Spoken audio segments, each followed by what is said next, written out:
Hello everyone, नमस्ते। My name is Bhavdeep Patidar. मैं आप सभी का स्वागत करता हूं नेविगेट इंस्टीट्यूट पर। दोस्तों, जैसा कि आप स्क्रीन पर देख पा रहे हैं, हमारी एसएससी ने एक नया कैलेंडर इशू किया है, जो कि आपका रिवाइज्ड कैलेंडर है। ठीक है। 2025 में एसएससी के द्वारा कराई जाने वाली जितनी भी एग्जाम्स है, उनको लेकर एसएससी ने एक अपना नया टेंटेटिव कैलेंडर इशू किया है। और इसमें हम देखेंगे कि जो हमारे मतलब की यानी कि जिस एग्जाम के लिए हम लोग प्रिपेयर करते हैं, वो एग्जामिनेशन की एग्जाम डेट कब होने वाली है। तो चलिए देखते हैं। जब हम बात करते हैं इस कैलेंडर में, तो पहले ही एसएससी इस बात को क्लेरिफाई कर चुका है कि ये जो कैलेंडर है आपके लिए टेंटेटिव कैलेंडर है। ठीक है। इसका मीनिंग क्या होता है? तो सिंपल मीनिंग होता है कि एसएससी के बारे में जो हिस्ट्री बात करती है, वो ये कहती है कि एसएससी अपनी डेट्स नहीं बदलता है। एसएससी ने इस बार जो डेट बदली, वो भी काफी समय पहले आपको बदल कर दे दी है। फिर भी ये कह रहा है कि टेंटेटिव डेट है, यानी कि आप 95% 99% इस डेट को एग्जैक्ट एक्यूरेट करेक्ट मानेंगे। लेकिन अगर कोई बात होती है, किसी चीज को लेकर डेट में कोई संशोधन करना होगा, तो हम इसमें संशोधन कर सकते हैं, ऐसा एसएससी का कहना है। इसलिए इसको टेंटेटिव कहते हैं। जब हम यहाँ पर देखते हैं, तो हमें नेम ऑफ एग्जामिनेशन, उसका कौन सा फेज यानी कौन से टीयर का वो एग्जामिनेशन होने वाला है, देन उस डेट ऑफ एग्जामिनेशन के लिए या डेट ऑफ एडवर्टीजमेंट कब होगा, वो यहाँ पर प्रॉपर लिखा हुआ है ना। जब डेट ऑफ एडवर्टीजमेंट आ जाएगा, तो उसके लिए क्लोजिंग डेट भी आ जाती है। ये दोनों जब आपके ये सब पूरा टेंटेटिव होता है, राइट। जब एग्जाम लेना होगा, तो उसके उसके कुछ मंथ, 1 या 2 मंथ पहले जो है, 2 महीने पहले जनरली आपको उसका नोटिफिकेशन भी दिया जाता है, जिसको आप एडवर्टीजमेंट कहते हैं, और उसके उसके अकॉर्डिंग क्लोजिंग डेट आती है। यहाँ पर इंपॉर्टेंट हमारे लिए होता है कि हमें वो एग्जाम फेस कब करना है। तो हमें जो एग्जाम फेस करना है, उसकी डेट एंड मंथ जो है, वो 2025 के लिए यहाँ पर मेंशन की हुई है। अब हम जब इस कैलेंडर को देखते हैं, तो यहाँ हम पाते हैं कि ये जो आपका है, ये एलडीसी ग्रेड के लिए एग्जामिनेशन ले रहे हैं, यूडीसी ग्रेड का एग्जामिनेशन है, एएसओ का है। इस तरीके से हम आगे जब बढ़ते हैं, तो हमें हमारी जूनियर इंजीनियर यानी कि आपका सिविल मैकेनिकल इलेक्ट्रिकल की एग्जामिनेशन, जो जूनियर इंजीनियर के नाम से होती है, एसएससी जेई जिसे हम कहते हैं, उसके लिए यहाँ पर नोटिफिकेशन मिलता है। टेंटेटिव डेट में जब बात करें, तो इस जेई का हमारा फर्स्ट टीयर, या हम ये कहें कि पेपर नंबर 1 जो होने वाला है, वो सीबीटी बेसिस पर होगा, जैसा कि यहाँ मेंशन किया हुआ है। सीबीटी का मतलब होता है कंप्यूटर बेस्ड टेस्ट। ठीक है। सीबीटी जो होगा, या सीबीई का मतलब कंप्यूटर बेस्ड एग्जामिनेशन। ये आपके, इन्होंने यहाँ पर आपको प्रॉपरली बताया है कि आपका कब नोटिफिकेशन आने वाला है, तब इसका एग्जाम नोटिफिकेशन का जो फॉर्म फिलिंग की लास्ट डेट है, वो बताई गई है। और सबसे इंपॉर्टेंट जो हमारे लिए है, वो है हमारी एग्जाम की डेट। एग्जाम की डेट है 27 ऑफ अक्टूबर से लगाकर 31 ऑफ अक्टूबर 2025। ये इसलिए कि आपके डिफरेंट शिफ्ट हो सकती है, और आपके डिफरेंट ब्रांचेस के लिए जब एग्जाम होगा, वो 1 2 3 दिन तक चल सकता है। ठीक है। यहाँ पे बात, ये चीज हो गई आपकी।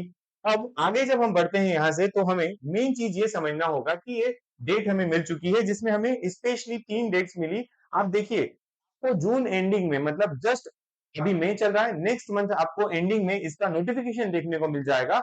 और आपकी अक्टूबर यानी कि उससे 3 से 4 महीने बाद आपका एग्जामिनेशन होने वाला है। कौन सा एग्जाम? आपका पेपर 1 यानी सीबीई 1 का पेपर, सीबीटी 1 कह सकते हैं, इसको टीयर 1 कह सकते हैं। Correct, correct. अब हम बात करेंगे कि सर, इन सब चीजों के लिए हमारी प्रिपरेशन कैसे होना चाहिए, क्या प्रिपरेशन होना चाहिए, और इसके लिए हम क्या स्ट्रेटेजी को फॉलो करें। जब इन सब की बात करते हैं, तो जब स्ट्रेटेजी की बात आए, प्रिपरेशन की बात आती है, क्या टिप्स हो सकती है, इन सब की जब बात आती है, तो इन सब से पहले हमें जो जानना जरूरी होता है, वो होता है हमारे एग्जाम का स्कीम एंड सिलेबस। तो यहाँ पर हम लोग थोड़ा सा डिस्कशन करते हैं about syllabus and scheme. Syllabus में बहुत ज्यादा डिस्कस नहीं करूंगा आप लोगों से, क्योंकि आप लोगों को सिलेबस पता भी होगा, और अगर आप डिमांड करेंगे, तो सिलेबस को भी पूरा डिफाइन के लिए डिटेल में हम लोग एक्सप्लेन कर देंगे। अदरवाइज हम अभी यहाँ पर बात करने वाले हैं मेनली इसकी स्कीम की। एग्जाम की स्कीम यानी कि परीक्षा किस प्रकार से आयोजित की जाएगी। पहले बता दें कि इसके 2 एग्जामिनेशन यानी कि 2 पेपर होते हैं, जो टीयर 1 या पेपर 1 के नाम से, और टीयर 2 या ये कहें कि पेपर 2 के नाम से। टीयर 1 या टीयर 1 जो होता है, उस एग्जाम में आपको कुछ इस प्रकार के सब्जेक्ट्स देखने को मिलेंगे। लाइक हम बात करें, सबसे पहले हमारे पास जनरल इंटेलिजेंस एंड रीजनिंग जो होता है, इसके आपको सब्जेक्ट इस सब्जेक्ट के आपको टोटल 50 क्वेश्चंस देखने को मिलेंगे, जो कि 50 मार्क्स के ही होंगे। राइट। वहीं पर हम बात करें सेकंड हमारा पार्ट जो है जिसमें हमें जनरल अवेयरनेस मिलेगा, जो कि 50 क्वेश्चंस होंगे और 50 मार्क्स के होंगे। फिर हम बात करेंगे यहाँ पर हमारा टेक्निकल सब्जेक्ट से रिलेटेड। अब ये टेक्निकल सब्जेक्ट जो है इसमें आपको टोटल देख पाएंगे आपकी सिविल से क्वेश्चन, मैकेनिकल के, इलेक्ट्रिकल के, इस टाइप के क्वेश्चन जो होंगे, कंसर्न ब्रांच से रिलेटेड क्वेश्चन होंगे, जो कि टोटल 100 होंगे। और 100 क्वेश्चंस के लिए आपके पास 100 मार्क्स भी होंगे। मैक्सिमम मार्क्स की जब बात करेंगे तो 100 मार्क्स होंगे। जब आप इनका सम करेंगे तो टोटल आपका पेपर नंबर 1 जो है वो आपको 200 मार्क्स का देखने को मिलेगा। सर 200 नंबर का क्वेश्चन, 200 क्वेश्चन, 200 नंबर का पेपर, इसके लिए टाइम पीरियड कितना दिया जाएगा? तो ये 2 आवर्स का आपका पेपर होगा। पूरा पेपर जो है आपका ऑब्जेक्टिव बेसिस पे होगा, इसको आप पेपर 1 कहेंगे। पेपर 1 जो है आपका एमसीक्यू बेस्ड या ऑब्जेक्टिव बेस्ड होगा, राइट। अब उसके बाद हम जब बात करते हैं तो हमारा पेपर 2 की बात करें। पेपर 2 जो है अगेन एसएससी ने जो अपने पैटर्न में बदलाव किया है, वो बदलाव इस बात का है कि आपको पहले ये जो पेपर था वो कन्वेंशनल तरीके से देना होता था, यानी कि आपको राइटिंग वर्क डिस्क्रिप्टिव पेपर लेकर आना होता था।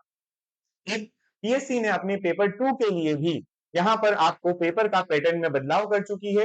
हालांकि ये जो आपका पैटर्न में बदलाव है ये पिछले सालों से लागू है, तो ये पेपर आपका एमसीक्यू बेस्ड होने वाला है। और इस पेपर में आपको जो पूरा डिटेल में बताऊंगा कि कितने क्वेश्चन मिलने वाले हैं। और प्योरली पेपर नंबर 2 जो है इसको हम कह सकते हैं कि ये प्योरली जो पेपर है, पेपर टेक्निकल बेस्ड होगा, यानी कि टेक्निकल सब्जेक्ट का आपसे यहाँ पर पूछा जाएगा। ठीक है, प्योरली टेक्निकल सब्जेक्ट्स आपसे यहाँ पर पूछे जाएंगे। तो सर इसमें क्या पैटर्न होता है, कितने क्वेश्चंस आते हैं, कितने नंबर का होता है और क्या कोई नेगेटिव मार्किंग है? तो हाँ, सीबीटी 1 पेपर 1 की बात करें वहां पर भी, और सीबीटी 2 पेपर 2 की बात करें तो वहां पर भी आपको नेगेटिव मार्किंग दोनों में मिलेगी। लेकिन यहाँ पर एसएससी ने थोड़ा सा ट्विस्ट किया हुआ है। ट्विस्ट को हम अगर देखें तो यहाँ पर एक प्रॉपर मैंने क्लासिफिकेशन किया है, देखें जरा ध्यान से। पेपर 1 में बात करें तो पेपर 1 ऑनलाइन मोड में होगा, यस। पेपर 2 भी सर ऑनलाइन मोड में होगा, बिल्कुल करेक्ट। क्या इनमें क्वेश्चंस जो आएंगे वो एमसीक्यू बेस्ड आएंगे? यस, दोनों पेपर्स में आपको पेपर में क्वेश्चन एमसीक्यू बेस्ड ही मिलेंगे। ठीक है, फिर उसके बाद आपको यहाँ पर सब्जेक्ट की डिटेल कि सर कौन कौन से सब्जेक्ट हमसे पूछे जाएंगे। तो सब्जेक्ट की जब बात करें हम लोग तो यहाँ पर पहले पेपर में या सेक्शन 1 या पेपर 1 में जो सेक्शंस होंगे उसमें इंटेलिजेंस और रीजनिंग, जनरल अवेयरनेस, और आपका ये जो सिविल, मैकेनिकल, इलेक्ट्रिकल का इंजीनियरिंग का जो पार्ट है वो आपसे पूछा जाएगा। वहीं पर जब हम बात करते हैं हमारे पेपर 2 की, अगेन ये आपका ऑब्जेक्टिव पेपर होने वाला है, जो कि सिविल, इलेक्ट्रिकल, मैकेनिकल, जिस भी आप स्पेसिफिक पार्ट या स्पेसिफिक स्ट्रीम से बिलोंग करते हैं उसका आपको यहाँ पर पेपर देना होगा। नेक्स्ट इसमें इंपॉर्टेंट क्या है कि सर क्वेश्चंस के मार्क कितने होंगे टोटल? तो यहाँ पर आपको फॉर 200 क्वेश्चंस आपको मैक्सिमम मार्क्स जो अलॉट होंगे वो 200 होंगे। ठीक है, 200 क्वेश्चन के लिए 200 नंबर का पेपर यहाँ होगा। वहीं पर आपके पेपर नंबर 2 में 100 क्वेश्चंस हैं, और 100 क्वेश्चंस के जो पेपर में क्वेश्चन टोटल मार्क्स जो बनते हैं वो यहाँ पर 300 मार्क्स का पेपर होता है। यानी कि फॉर सिंगल क्वेश्चन आपको मैक्सिमम 3 मार्क अलॉट अलॉट किए जाते हैं। फिर यहाँ पर टाइमिंग की बात करें, सर दोनों paper 1 and paper 2 are for 2 hours, है ना, ये आपको 2-2 घंटे के पेपर देखने को मिलेंगे। और यहाँ पर अब नेगेटिव मार्किंग की जो बात कर रहे थे उसके बारे में अगर चर्चा करें तो थोड़ा सा समझने लायक है कि जब आप पेपर 1 देने जाएंगे तो वहां पर आपको 1/4 यानी कि 0.25 मार्क्स की जो है वो आपको यहाँ पर पेनल्टी, या कि ये कहें कि रॉन्ग आंसर के लिए आपको नेगेटिव मार्किंग होगी।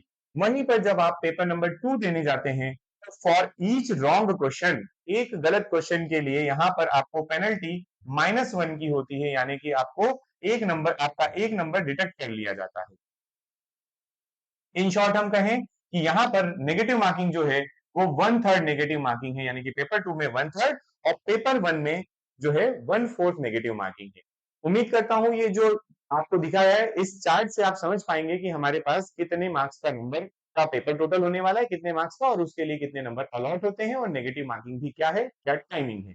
आगे बात करें अगर हम लोग थोड़ा सा यहाँ से, अब हमारे लिए एक और क्वेश्चन आता है जिसके बारे में मैं आपसे चर्चा कर रहा था कि क्या स्ट्रेटेजी होना चाहिए, क्या आपका प्लान होना चाहिए, और किस रूट को फॉलो करते हुए आप अपनी सक्सेस तक पहुंच सकते हैं। तो यहाँ पर अगर हम शॉर्ट में बात करें, आपको प्रिपेयर करना है अगर जेई के एग्जामिनेशन के लिए, जो एसएससी जेई के लिए, तो आपको यहाँ पर एक नेविगेट प्राइम द्वारा डेडिकेटेड कोर्स चलाया जा रहा है which is in live form and recorded form. ये एग्जामिनेशन जो है इसके लिए आपको लाइव या रिकॉर्ड दोनों फॉर्म में आपका पूरा सब्जेक्ट जो है, सारे सब्जेक्ट यहाँ पर अवेलेबल होंगे। तो यहाँ पर सीबीटी 1 एंड सीबीटी 2 दोनों के लिए पढ़ाया जाएगा। और अगर आपको इसके अलावा भी कोई डिटेल की रिक्वायरमेंट है तो आप इस नंबर पर कांटेक्ट करके हमसे बात कर सकते हैं। अगर मैं आपको इस कोर्स के और ओवरव्यू की बात करूं, एक ब्रीफ अगर मैं आपको इसके बारे में बताना चाहूं, तो मैं यहां से शॉर्ट में आपको डायरेक्टली ले चलता हूं हमारे कोर्स सेक्शन पर। जब आप नेविगेट प्राइम की एप्लीकेशन डाउनलोड करेंगे, जो कि आपको गूगल प्ले स्टोर पर अवेलेबल होगी, जैसे ही आप इसके अंदर पहुंचेंगे तो आपको पहले क्या करना है, आपको एप्लीकेशन ओपन करना है और वहां पर इस कोर्सेस वाले सेक्शन में पहुंचना है।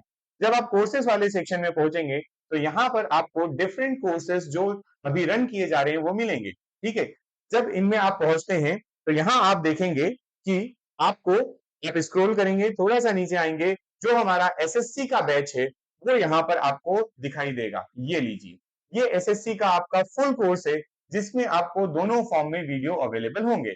It is now for civil engineering, अभी सिविल इंजीनियरिंग के लिए चल रहा है, लेकिन अकॉर्डिंग टू रिक्वायरमेंट ये हमारा आगे भी मैकेनिकल इलेक्ट्रिकल के लिए भी रन होगा।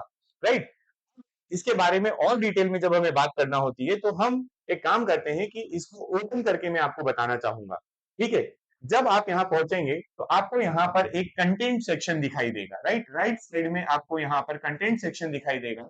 आप इस कंटेंट सेक्शन में इसको ओपन करके देखेंगे, आपको आपके technical subjects, non technical subjects, MCQ की प्रैक्टिस, ये सारे यहाँ पर अवेलेबल होंगे।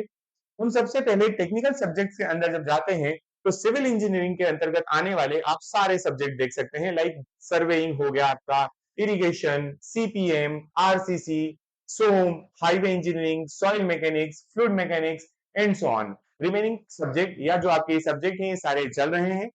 वहीं पर जब हम बात करते हैं हमारे नॉन टेक्निकल सब्जेक्ट्स के लिए, तो नॉन टेक्निकल का सेक्शन जो है वो बिल्कुल सेपरेट आपको लाइव मिलेगा, जिसमें आप अगर मान लीजिए फॉर एग्जांपल आप मैकेनिकल से हैं, अगर इलेक्ट्रिकल से हैं, आप अगर सिविल से हैं, इन तीनों में से कौन सी भी कोई भी ब्रांच से अगर बिलोंग करते हैं या आपने अपनी इंजीनियरिंग की है, तो नॉन टेक्निकल सब्जेक्ट्स आप लोगों के लिए क्या होने वाले हैं, दोज आर कॉमन सब्जेक्ट्स।